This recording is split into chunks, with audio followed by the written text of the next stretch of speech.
का चमत्कार। राम बदन और हरजीवन दोनों सगे भाई थे। खेती का काम करते थे। दोनों में बड़ा प्रेम था। माता पिता छोटी अवस्था में ही मर गए थे, अतएव बड़े भाई राम बदन और उसकी पत्नी कौशल्या ने ही हरजीवन को बड़े प्यार से पाला पोसा और उसका विवाह किया। हरजीवन की पत्नी का नाम गौरी था।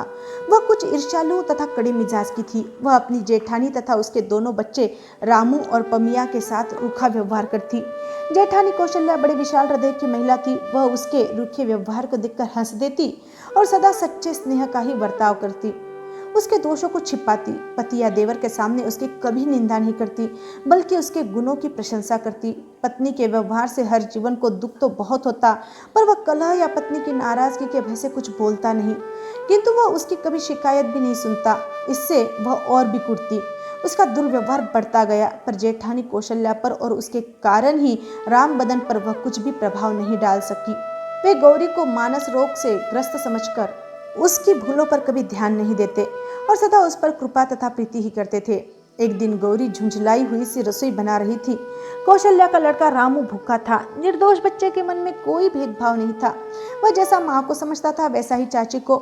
हाँ, कभी कभी चाची की डरावनी सूरत देखकर कुछ सहम सा अवश्य जाता।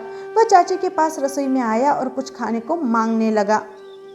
कौशल्या दूसरे काम में लगी थी। घर पर पुरुषों में कोई भी नहीं था।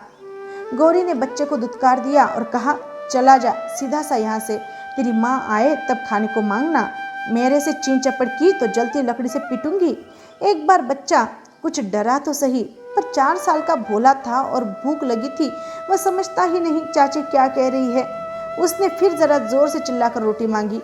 गौरी झुंझलाई हुई तो थी ही, जलती लकड़ी चूल्हे से निकालकर फेंकी। रामू के पैर पर लकड़ी पड़ी। रामू चिल्लाया।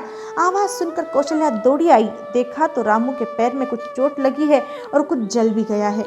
गौरी ने क्रोध में आकर यह कांड कर तो दिया, पर अब वह भी डर से कांप रही थी। कहीं हरजीवन को पता लग गया तो आज पता नहीं क्या हो जाएगा, क्योंकि वह इन दिनों गौरी की हरकतों से तंग आ गया था। कई बार वह कह भी चुका था, घर से निकल जाऊंगा या मर जाऊंगा। वह रामू के पास आकर उदास खड़ी देख रही थी।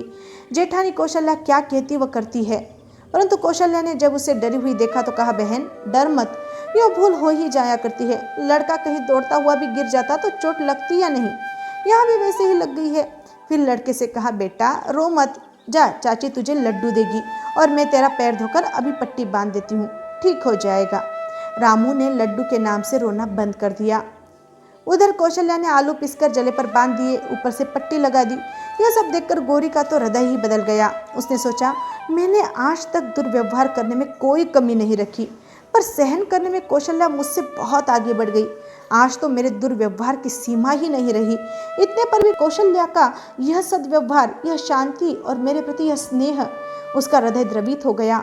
आंखों से पश्चाताप के आंसू बह चले। वह दौड़कर लड्डू लाई और अपनी गोद में बैठाकर बड़े प्यार से रामू को खिलाने लगी। इतने में दोनों भाई भी घर पर आ गए। उन्होंने आज रामू को गौरी की गोद में बैठे लड्डू खाते देखा तो वे दोनों चकित हो गए। गौरी ने सलज्ज भाव से मुंह फिरा लिया। कौशल्या बोली, धूप के लिए अंगारे ला रही थी, रास्ते में एक अंगारा गिर गया। रामू दौड़ता हुआ आ रहा था, अंगारा छूते ही चिल्लाकर गिर गया। बस जरा सी चोट लग गई और कुछ जल गया। गौरी ने दौड़कर मरहम पट्टी कर दी और अब बड़े स्नेह से वह अपने बेटे को लड्डू खिला रही है। देखो तो आज कितना प्रेम कर रही है। सचमुच आज रामू तो गौरी का लाडला बेटा हो गया है। सब और प्रसन्नता छा गई। कौशल्या की सहिष्णुता, स्नेह, शांति तथा सद्व्यवहार ने घर में सब और अमृत का प्रवाह बहा दिया। इसके बाद गौरी ने फिर कभी झगड़ा नहीं किया।